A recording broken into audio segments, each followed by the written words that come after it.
Buonasera e ben ritrovati con il TG Flash di New Sicilia. Di seguito i titoli più importanti del pomeriggio. Condannato a 4 anni e 8 mesi di reclusione uno dei 7 indagati per lo stupro di gruppo alla Villa Bellini a Catania ai danni di una tredicenne in compagnia del fidanzato 17enne.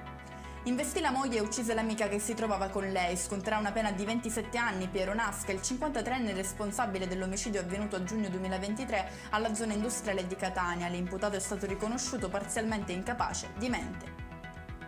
Ci spostiamo nel Trapanese, dove è stata condannata la coppia precedentemente rinviata a giudizio per l'omicidio di Antonino Titone, il 60enne ucciso nel 2022 a colpi di piede di porco. Giovanni Parrinello sconterà l'ergastolo, invece la sua compagna Lara Scandaliato, di 30 anni, ha ricevuto una pena di 17 anni. Versata all'INPS la prima quota di quasi 15 milioni di euro per il prepensionamento di 183 lavoratori ex Bluetech che non rientrano nel piano industriale del gruppo Pelligra. L'operazione, fatta dall'assessorato regionale del lavoro, è stata compiuta nei tempi previsti.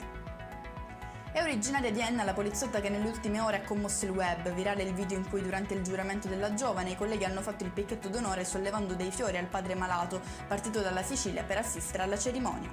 E con questo è tutto, prossimo appuntamento domani alle 13:30. Grazie per averci seguito, buon proseguimento di serata.